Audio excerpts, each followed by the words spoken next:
강구석 형님, 콜로라도에는 합법적으로 식인 행위를 한 사건이 있었다는데 사실입니까? 그래, 1874년 겨울 알퍼드 파커라는 남자가 5명의 광부와 함께 콜로라도의 험난한 산악지대로 금을 찾으러 떠났다가 실종이 되었어. 그리고 몇 달 후 가혹한 폭설 속에서 오직 파커만 살아서 마을로 내려왔지. 사람들이 그에게 다른 동료들의 행방을 물으니까 그는 다른 사람들은 길을 잃어 굶어 죽었다고 했지. 하지만 이자의 몰골은 너무나도 피둥피둥하고 건강해 보였어. 형님, 설마 다른 동료들을 잡아먹기라도 한 겁니까? 그래, 맞아. 수상하게 여긴 당국이 수사를 해보니까 파커가 고립된 상황에서 살아남기 위해 동료 5명을 차례로 살해하고 그들을 먹었다는 충격적인 사실이 밝혀졌어. 그럼 이자는 세험을 당했겠네요. 아니, 당시 콜로라도 주법에는 황당하게도 식인 행위를 처벌하는 법조항이 아예 없었고 법체계도 엉망이었어. 결국 이자는 복역 16년 만에 가석방으로 풀려났어. 이 엽기적인 사건은 훗날 콜로라도 대학이 학생식당의 이름을 알퍼드 파커 그릴로 지으며 블랙 코미디로 승화시키기도 했지. 어쨌든 알퍼드 파커는 미국 역사상 유일하게 합법적으로 식인 행위를 한 사람이 되었어. 1945년 콜로라도의 농부인 로이드라는 자는 장모님과의 저녁 식사를 위해 닭 한 마리에 목을 쳤어. 형님, 설마 그 닭이 죽지 않고 살아난 건 아니지요? 그래, 맞아. 보통 닭이었으면 그 자리에서 즉사했겠지만 이 닭은 잠시 후 아무 일도 없다는 듯 일어나서 날개짓을 하고 땅을 파기 시작했지. 아니 형님, 북을 쳐서 머리가 달아났는데 어떻게 닭이 안 죽고 살아날 수 있습니까? 그래, 이해가 안 가는 게 정상이지. 근데 이 농부가 도끼질을 할 때 목에 붙어있는 고기를 한 점이라도 더 확보하려고 머리에 가깝게 도끼질을 했는데 그게 절묘하게 뇌관을 비껴나간 거지 뭐. 이건 뭐 도끼로 이마까 수준이지. 어쨌든 농부는 이 어메이징한 닭한테 마이크라는 이름을 붙여주고 머리가 없어진 목구녕 속으로 먹을 것을 넣어주며 키우기 시작했어. 이 어메이징한 사실이 소문이 나면서 마이크는 유명 매니저와 계약을 맺고 미국 전국 투어를 돌았어. 한 달에 현재 가치로 수천만 원을 벌면서 라이프라는 잡지를 장식하기도 했지. 하지만 도끼로 이마카 사건이 있은 지 18개월 만에 마이크는 투어 중 묵었던 호텔에서 먹이를 먹다가 질식사하고 말았어. 닭대가리 없이도 유명 인사가 된 마이크의 명복을 빌면서 앞으로 친구한테 닭대가리라는 욕은 하지 말자. 골동품 수집가이자 백만장자인 포레스트 팬이라는 사람이 있었어. 이 사람은 베트남전에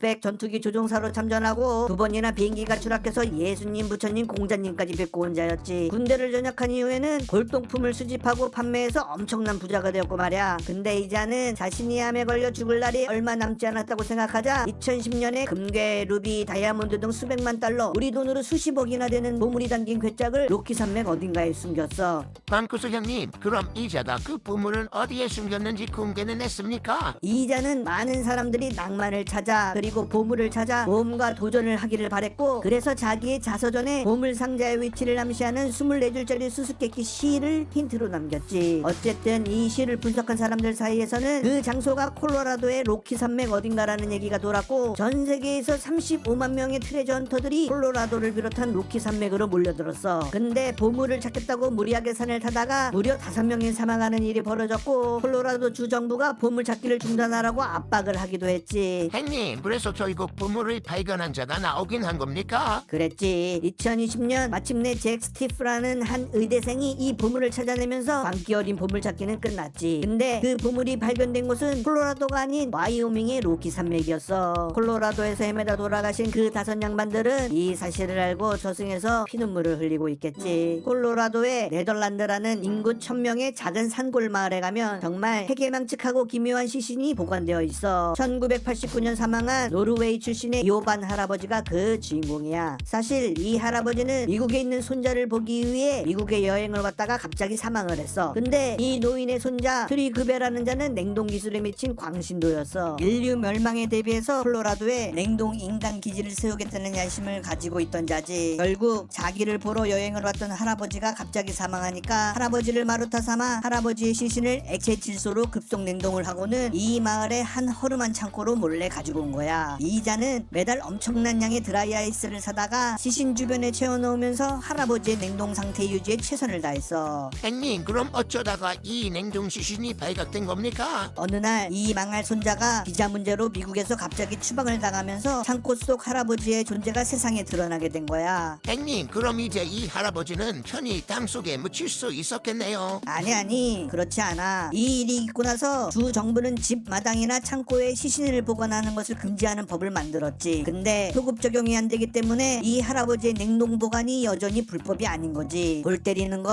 이 마을 사람들이야. 마을 사람들은 이렇게 된 마당에 이걸 관광상품으로 만드는 창조 경제를 실천했어. 매년 3월 주민들이 관 모양의 썰매를 타고 레이스를 펼치거나 얼음물에 다이빙을 하는 프로즌 데드가이 데이즈라는 이름의 축제를 열고 있지. 요반 할아버지는 여전히 냉동된 상태로 마을 사람들의 똥꼬발랄한 축제를 함께 즐기고 계시지. 방구석이님, 행님이 김밥 천국 다음으로 좋아하는 치폴레가 콜로라도에서 시작됐다는 사실 알고 계십니까? 그럼 당연히 알지. 미국 전역에 4,000개 가까이 되는 매장을 가진 광개토 아니 브리토 대왕 치폴레는 원래 콜로라도 덴버에 있는 한 작은 아이스크림 가게에서 시작됐지. 창업자 스티브 웰스라는 자는 미국의 컬리너리 스쿨인 CIA 출신의 셰프였어. 이 자는 원래 파인다이닝을 열고 싶었지만 돈이 없어서 브리토 가게를 시작하게 된 거야. 돈이 없으니까 당연히 인테리어도 제대로 하기가 어려웠지. 그래서 철물점에 가서는 돼지우리 만드는 양철판이랑 파이프를 떼다가는 대충 인테리어를 했는데 이게 대학가에서는 인더스트리얼 힙스터 감성이 된 거야. 행님, 우리는 비싼 돈 주고 인테리어 해도 돼지우리가 되는데 이 자는 참 대단한 자네요. 그래 이렇게 동네의 인기쟁이가 된 치폴레를 눈여겨본 자가 있었어. 바로 미국 햄버거 일진 맥도날드지. 맥도날드는 1998년 16개의 매장을 운영하던 치폴레의 집은 90%를 사들이고는 전폭적인 지원을 했어. 덕분에 치폴레는 괴물처럼 성장하게 된 거야. 근데 그때부터 맥도날드는 치폴레를 맥도날드처럼 만들려고 했어. 냉동고기 쓰라 하고 드라이브스루 만들라 하고 모닝 세트 팔라 하고. 근데 나름 셰프 마인드를 가진 스티브는 이거를 받아들일 수 없었고 차라리 망하고 말겠다면서 이 햄버거 일진을 들이받았어.